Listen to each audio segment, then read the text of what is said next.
Does that fill me with bitterness? Yes. Does it fill me with hatred? Yes. Am I frustrated? Yes. I have all those emotions. And I will never deny them because they are basic human emotions. And I will never deny my humanity. The question people should ask me is, how do I deal with them? How do I wake every morning and not allow them to control me? I sometimes ask people when I talk to them to please pray for me. And I ask them to pray for me because those emotions that I just mentioned, I know one day they may come up. And I ask you to pray for me that I be alone, that I be by myself, because I do not know whether Shabaka will be strong enough to deal with all those at one time. It's going to come because we're human. Just like when you're sitting in that cell and you're being bombarded that you're a monster, you got to be destroyed, and you want to yell and cry, but you can't, because monsters are not supposed to have any emotions. Monsters do not feel. Only human feels. Monsters are only to be destroyed. And that's what happens in that cage.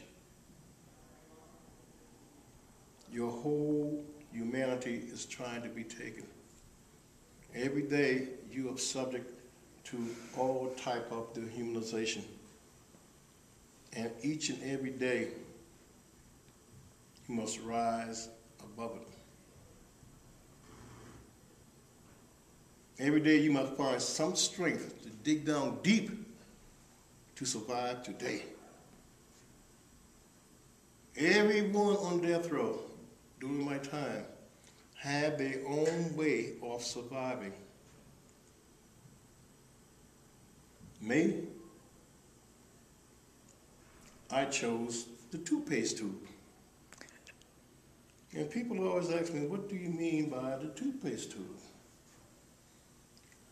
As you know, ladies and gentlemen, you could take an empty toothpaste tube,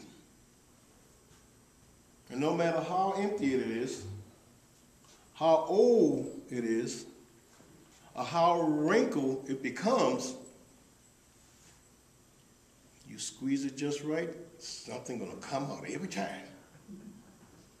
Try it. Something, if it ain't but that much, and that's all you needed was to survive for that day. Just that much. Ladies and gentlemen,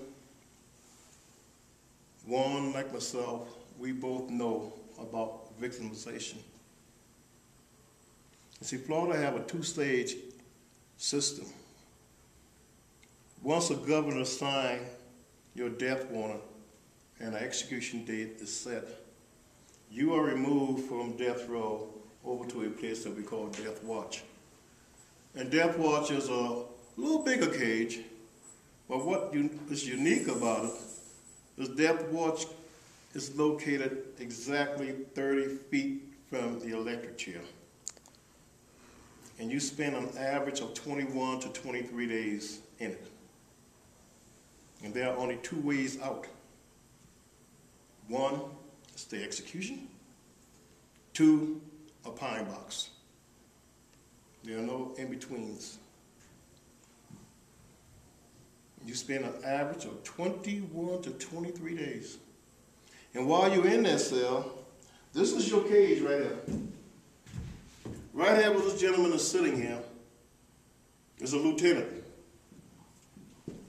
And his sole purpose of sitting there is to prevent you from committing suicide and therefore deny the state of Florida its right of killing you. That is sick, ladies and gentlemen. That is sick. You see, what was supposed to have happened to me would not have been an execution. It would have been a murder. Murder is defined as an act that is premeditated, cold-blooded, with malicious forethought. And I ask each and every one of you, what is more premeditated, more cold-blooded, with malicious forethought than a state planning the extermination of another human being down to the last second and even having the audacity to ask you what it is you like for a last meal?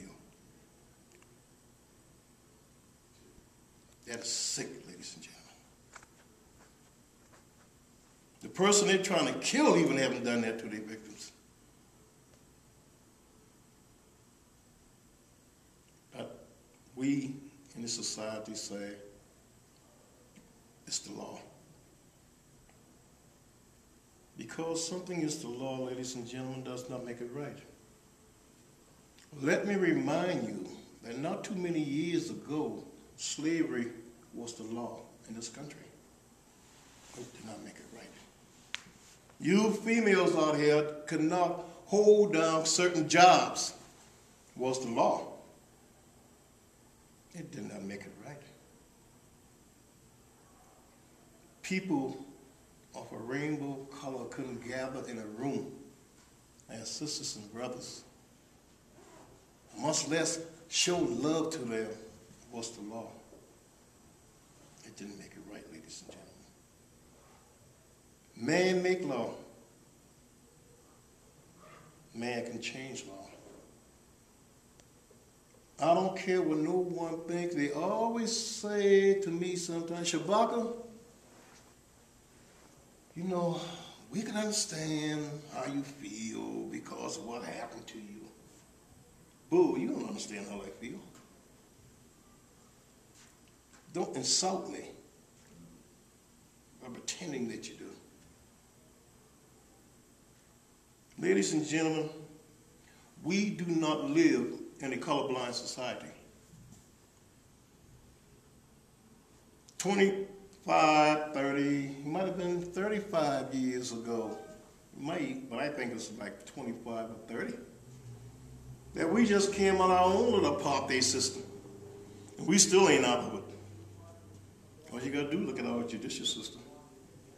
Only people in there is people of color.